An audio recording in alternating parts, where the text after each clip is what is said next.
Chapter work. The Smokies had all had lunch together, just like at an ugly dorm. The long tables had clearly been cut from the hearts of trees. They showed knots and whorls, and wavy tracks of grain ran down their entire length. They were rough and beautiful, but Tally couldn't get over the thought that the trees had been taken alive. She was glad when Shay and David took her outside to the cooking fire, where a group of young uglies hung out. It was a relief to get away from the felled trees and from the disturbing older uglies. Out here, at least, any of the Smokies could pass as a senior.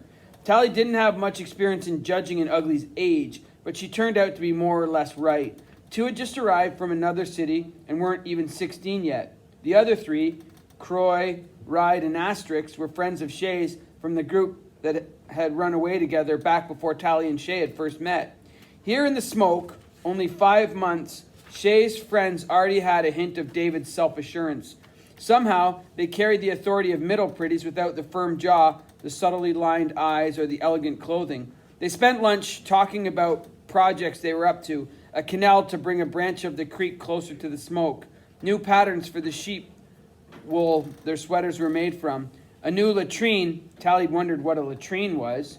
They seemed so serious, as if their lives were a really complicated trick that had to be planned and replanned every day.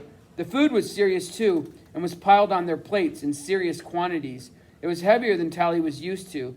The taste too rich, like whenever her food history class tried to cook their own meals. But the strawberries were sweet without sugar, and although it seemed weird to eat it plain, the Smokies' bread had its own flavor without anything added. Of course, Tally would have happily devoured anything that wasn't spag bowl. She didn't ask what was in the stew, though. The thought of dead trees was enough to deal with in one day. As they emptied their plates, Shay's friends started pumping Tally for news from the city. Dorm sports results, soap opera storylines, city politics. Had she heard of anyone else running away? Tally answered their questions as best she could. No one tried to hide their homesickness. Their faces looked years younger as they remembered old friends and old tricks. Then Asterix asked about her journey here to the smoke. It was pretty easy, really, once I got the hang of Shay's directions. Not that easy. Took you, 10 days, David said? You left the night before our birthday, right? Shay said. Stroke of midnight, Tally said. 9 days and a half. Croy frowned. It took a while for the Rangers to find you, didn't it? I guess so. And they almost roasted me when they did. They were doing a huge burn that got out of control. Really? Whoa. Shay's friends looked impressed. My board almost burned. I had to save it and jump in the river. Is that what happened to your face? Ride asked. Tally touched the peeling skin on her nose. Well, that's kind of sunburned, she almost said, but the others' faces were rapt. She'd been alone so long. Tally found herself enjoying being the center of attention. The flames were all around me, she said. My shoes melted crossing the big patch of burning flowers. Shay whistled. Incredible. That's weird. The Rangers usually keep an eye out for us, David said. Well, I guess they missed me. Tally decided not to go into the fact that she'd intentionally hidden her hoverboard. Anyway, I was in the river, and I'd never even seen a helicopter, except for the day before, and this thing came thundering out of the smoke, driving the fire toward me, and, of course, I had no idea the Rangers were the good guys. I thought they were rusty pyromaniacs risen from the grave. Everyone laughed, and Tally felt herself enjoying the warmth of the group's attention. It was like telling everyone at dorm about a really successful trick, but much better. Because she really had survived a life or death situation. David and Shay were hanging on to every word. Tally was glad she hadn't activated the pendant yet. She could hardly sit here enjoying the Smokies' admiration if she'd just betrayed them all. She decided to wait until tonight when she was alone to do what she had to. That must have been creepy, David said, his voice pulling her away from uncomfortable thoughts. Being alone in the orchids for all those days just waiting? She shrugged.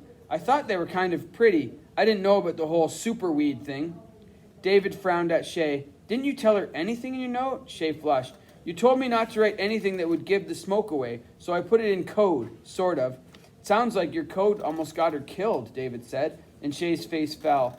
He turned to Tally. Hardly anyone ever makes the trip alone. Not their first time out of the city.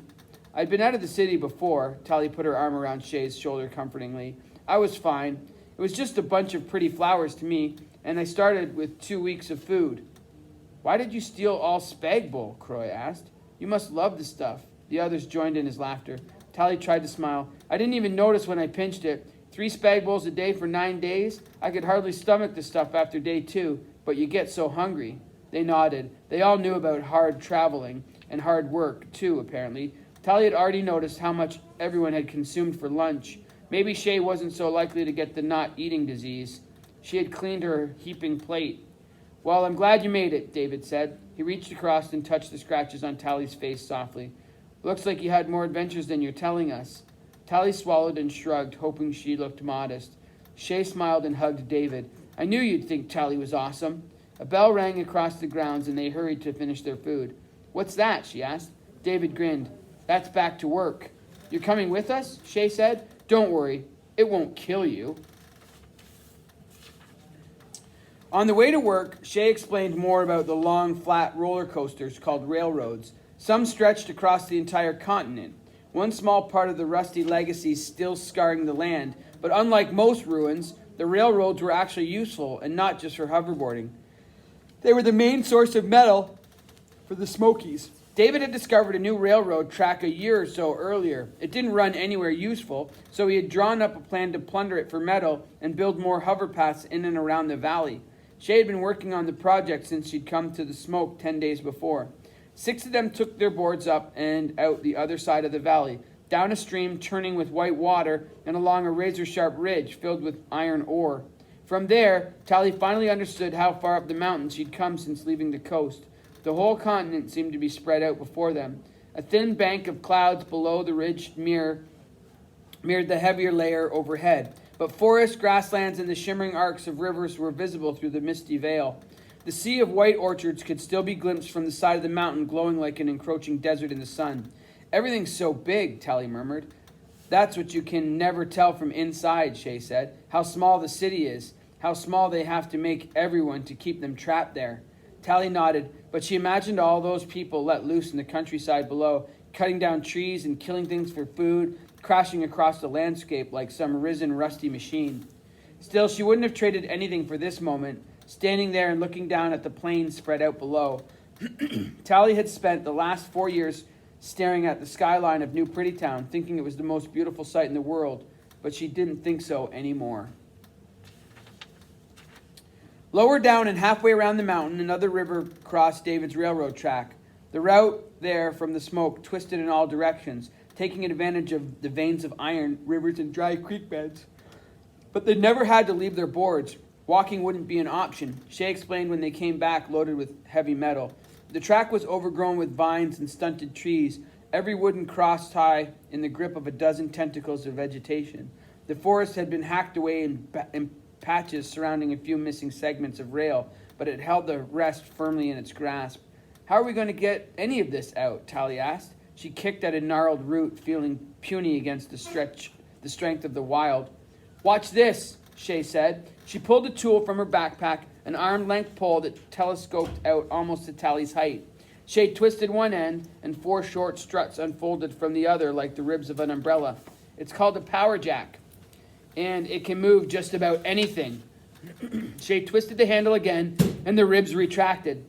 Then she thrust one of the end of the jack under a cross tie. With another twist of her wrist, the pole began to shudder, and a groaning sound came from the wood. Shay's feet slipped backward, but she leaned her weight into the pole, keeping it wedged under the cross tie. Slowly, the ancient wood began to rise, tearing free from plants and earth, pending the rail that lay across it. Tally saw the struts of the power jack unfolding underneath the tie, gradually forcing it up, the rail above beginning to pull free of its moorings. Shay grinned up at her. I told you. Let me try, Tally said, holding out her hand, eyes wide. Shay laughed and pulled another power jack from her backpack. Take that tie there, while I keep this one up. The power jack was heavier than it looked, but its controls were simple. Tally pulled it open and jammed it under the tie that Shay had indicated. She turned the handle slowly until the jack started to shudder in her hands. The wood began to shift, the stresses of metal and earth twisting in her hands. Vines tore from the ground, and Tally could feel the complaints through the soles of her shoes, like a distant earthquake rumbling. A metal shriek filled the air as the rail began to bend, pulling free of vegetation and the rusty spikes that had held it down for centuries. Finally, the jack had opened to its full extent, the rail still only half free from its ancient bonds. She and Shay struggled to pull their jacks out. Having fun? Shay asked, wiping sweat from her brow. Tally nodded, grinning. Don't just stand there. Let's finish the job.